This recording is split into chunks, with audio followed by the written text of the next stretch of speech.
everyone, I'm Miley, and today I will bring you the latest updates on politics. More updates on Khashoggi's case. Recep Tayyip Erdogan offers a timeline to make a case that Khashoggi's brutal murder was planned and premeditated. What is the hidden truth behind this? Turkish President Recep Tayyip Erdogan had promised on Sunday to reveal in full nakedness what happened to Saudi journalist Jamal Khashoggi, who disappeared inside the Saudi consulate in Istanbul on October 2nd. On Tuesday, Erdogan presented a detailed account of events surrounding the journalist's murder by Saudi officials, calling it a planned hit. It is clear that this savage murder did not happen instantly but was planned, Erdogan said during an address to the Turkish parliament.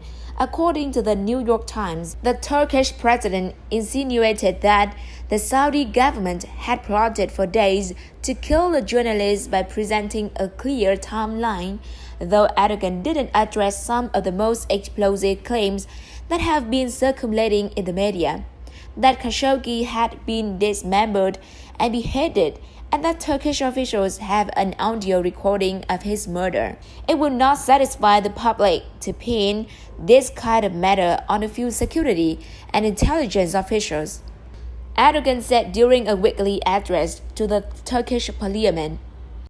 Covering up this kind of savagery will hurt the conscience of all humanity. According to Erdogan, the journalist first visited the Saudi consulate in Istanbul to obtain papers for his upcoming wedding on September 28th. After his visit, some Saudi consular staff flew to Saudi Arabia. Then Erdogan says Saudi agents began returning to Turkey on October 1st, the day before Khashoggi disappeared, and casing areas outside of Istanbul. Erdogan said that this was reconnaissance work and that Turkish officials had searched these areas to uncover Khashoggi's body.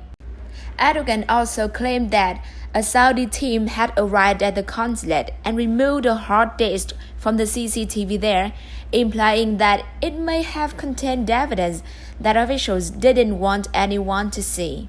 After weeks of denying any involvement in Khashoggi's disappearance, Saudi officials said on Friday that a group of 50 men confronted Khashoggi inside the consulate to convince him to return back to Saudi Arabia.